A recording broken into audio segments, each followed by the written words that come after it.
Good evening, Tim. Well, really tonight, President Obama supporters here in Charlotte hoped the president would turn in a game-changing Mitt Romney surge-stopping performance. And after this more than 90-minute debate, these President Obama supporters believe he did turn in that performance just 3 weeks from Election Day. Well, Heather, Cherryville residents are still absorbing this bombshell news this afternoon, including the sight of SBI and FBI agents traveling around town collecting evidence and making arrests of some of their neighbors, including some who swore to protect and serve here. Whether today the Charlotte City Council made some progress in their stalemate over capital spending and the taxes required to pay for them, but the biggest sticking point in the fall, as it was in the spring and summer, remains the controversial streetcar extension.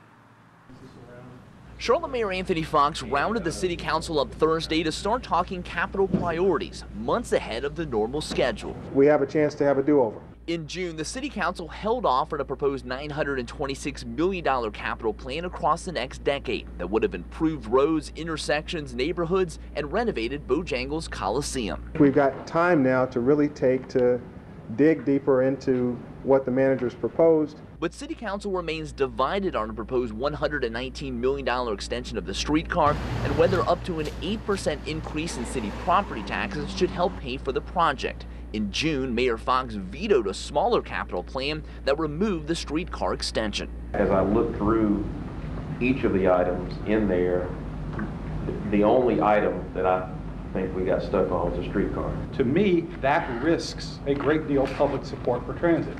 The council decided to tentatively keep all of the capital projects on the table, but look at other ways to possibly pay for the streetcar that wouldn't come out of city property taxpayer pockets. You can't do this to people now. There's so many people on the edge. None of us want to raise taxes.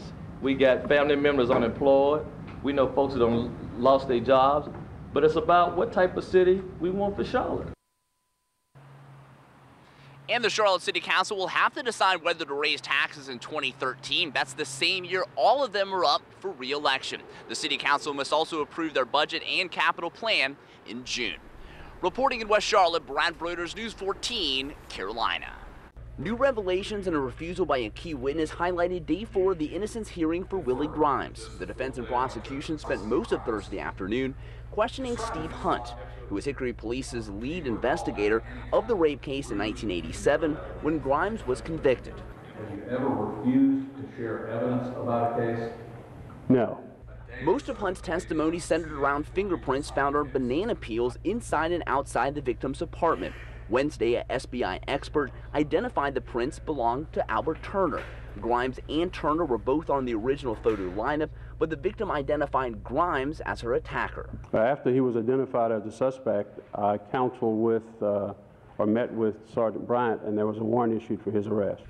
Hunt said he didn't collect and wasn't aware of the fingerprint evidence until after the investigation, although evidence documents in the 1987 file showed a record of prints taken. I had no knowledge of anything on the banana till trial or the Innocence Commission hearing. But surely I would have looked at this evidence control form.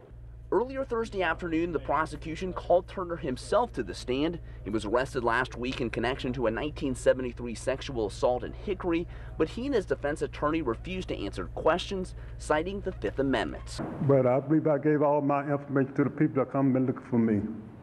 Been at my residence. With no more witnesses scheduled, Friday will include closing arguments. The judge panel will then deliberate and make a final ruling. All 3 judges in the panel must rule the same if Grimes is to be exonerated.